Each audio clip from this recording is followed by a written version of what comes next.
Резьба по дереву – одно из древних абхазских ремесел. Не забыто оно и сегодня. Адамур Аршба с детства увлекался творчеством, любил лепить и вырезать. С возрастом хобби превратилось в профессию. Работы молодого мастера разноплановые – от предметов интерьера до скульптур и арт-объектов.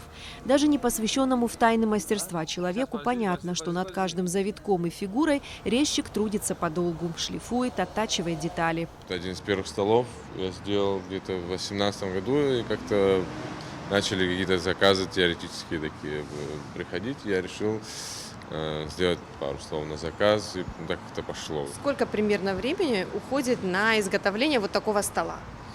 Ну, в зависимости от сложности, да, можно сделать попроще, много техник есть, я вот осваиваю всегда новые техники.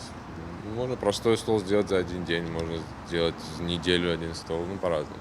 Самый сложный вид резьбы – скульптура, поскольку она требует объемного видения фигуры и сохранения пропорций. В руках Адамура дерево принимает различные формы, превращаясь в удивительные творения. Вот, казалось бы, обычный кусок дерева, но если приглядеться, можно увидеть профиль человека. И не один. Вот губы, нос, уши, глаза. Задача мастера – увидеть красоту, подчеркнуть ее и сделать так, чтобы она стала заметна окружающим. На выставке также представлены работы художницы Саны Тарба. Сана – дизайнер по образованию. Рисовать начала для души. Но ее работы вызвали большой отклик. С тех пор художница занимается живописью, освоив еще и обжиг керамики.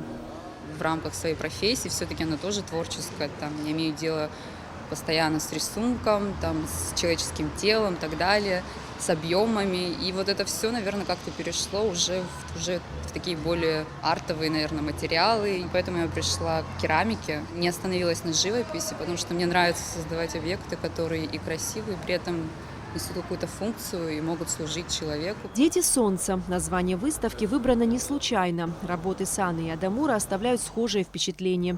Ощущение тепла, света и ярких красок. Я просто следила за творчеством Адамура, и мне нравилось, что он делает. Мне нравилось это пространство, и как-то мне казалось, что хорошо вклинится сюда мое творчество, но на тот момент это как-то было очень все эфемерно в голове, непонятно, как реализовать.